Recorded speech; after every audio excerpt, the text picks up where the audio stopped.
83 ইয়ার্সের এটা চালকিপাড়া পুজো হচ্ছে। আমি 2 বছর করছি। গত বছর একটা করেছিলাম মেট্রো যুগের রেট্রো, আর এবারে করলাম আমাদের হচ্ছে আটপৌরে বাঙালিয়ানায় দশে পৌরনা ধারিণী। তো এটা আমার দ্বিতীয় কাজ। এটা এবারের পুজোটা খুবই লো বাজেট ছিল, যার ফলে আমাদের হয়েছে কি আমরা খুবই কম জিনিসে কাজ করার চেষ্টা করেছি, এবং বাঙালির নিত্য প্রয়োজনীয় জিনিসের, মধ্যবিত্ত বাঙালির যে নিত্য প্রয়োজনীয় জিনিস আছে, এই কুলো, ঝুড়ি, গামছা, এগুলো তো মধ্যবিত্ত বাঙালির নিত্যকালের জিনিস। সেই জন্য আমরা কি করেছি, এইগুলো দিয়েই একটা ছোটোর মধ্যে এটা সুন্দর করে যাতে সকলের মনটাকে অর্জন করতে পারে। গত বছরের পুজো আমাদের খুব ভালো হয়েছিল, সেই তুলনায় এবছরের বাজেটের জন্য যেহেতু আমরা বিশেষ কিছু দিয়ে আয়োজন করতে পারছি না, কমের মধ্যে দিয়ে এটা সুন্দর করে উপস্থাপনা করার চেষ্টা করেছি। এবং এই চালকিপাড়া ক্লাবকে আমার বিশেষ ধন্যবাদ এই কারণে কি এরা আমাকে সব রকমভাবে স্বাধীনতা দিয়েছে যে আমি আমার মতো করে যাতে কাজ করতে, হয়তো এদের বাজেটটা এবারে কম, কিন্তু কাজের জন্য এদের সম্পূর্ণ স্বাধীনতা দিয়েছে। আমি আমার মতো করে কাজটা করতে পেরেছি। আর যেহেতু গামছা কুলো দিয়ে সব কিছু দিয়ে কাজ করেছি, তাই জন্য মধ্যবিত্তর কথা ভেবেই কাজটা করেছি। সেই জন্য আটপৌরে বাঙালিয়ানায় দশ পৌরনা ধারিণী।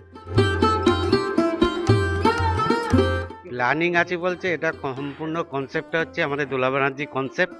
হ্যাঁ, তাকে সহযোগিতা করছেন আমাদেরই ক্লাবেরই সদস্য, মানে মেম্বার সোম আছে, সোম বিশ্বাস, রণ, তারপর সায়ন, হুদো, হ্যাঁ, আরও অনেকেই আছে। সবাই মিলে সহযোগিতায় আজকে দোলাদি সবাইকে সহযোগিতা করে আজকে এটা দাঁড় করিয়েছে। পুজো এখানে কী কী বলতে, পুজো আমাদের পঞ্চমী থেকে আমাদের পুজো এখানে মোটামুটি বোধন শুরু হয়ে যায়। হ্যাঁ, তারপর এটা পুজোটা মোটামুটি ষষ্ঠী, সপ্তমী, অষ্টমী সব পুজোর আয়োজন, 9টা ঘটও বসে আমাদের। হ্যাঁ, তারপর অঞ্জলিও চলে, অষ্টমীর দিন অঞ্জলি হয়। তারপর বাইরে থেকে অনেকে লোক আসে, আমরা অষ্টমীর দিন একটা মানে এখানে একটা লোকজন খাওয়াই। হ্যাঁ, সেটা নিয়েই আমাদের আবার দশমীর দিন আমরা একটা পয়সা নিয়ে করি। হ্যাঁ, সেটা শান্তিপুর থেকে লাইট আসে। হ্যাঁ, আবার বাজনাও থাকে। এই আপাতত নিয়ে আমরা মানে প্রতিমা নিরঞ্জন করি। সিকিউরিটি এখানে মোটামুটি থানা থেকে আসে, থানা থেকে আমাদের রাত্রিবেলায় সিকিউরিটি থাকে এবং সারাক্ষণই সিকিউরিটি দেওয়া থাকে, সন্ধ্যা থেকে পুরো রাত্রির অবধি। ফায়ার এক্সটিংগুইশারও রয়েছে আমাদের, যাতে কোনো অসুবিধা না হয়। এছাড়া পাড়ার ছেলেরা সারাক্ষণই মোটামুটি আশপাশে থাকে, যারা ভলেন্টিয়ার রয়েছে, যাতে লোকজনেরও যাতায়াতে কোনো অসুবিধা না হয়। এছাড়া প্যান্ডেলের একটা দায়িত্ব তো থেকেই যায়, সেটা আমাদের ভলেন্টিয়ারাই সারাক্ষণ ধরে থাকে।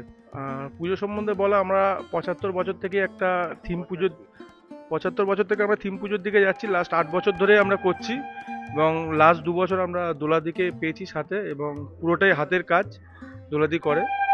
এবং লাস্ট 2 বছরে এবং দর্শকদের থেকেও আমরা খুব অ্যাপ্রিসিয়েশন পেয়েছি, যেটা আমাদের আরও ভালো পুজো করতে সাহায্য করছে।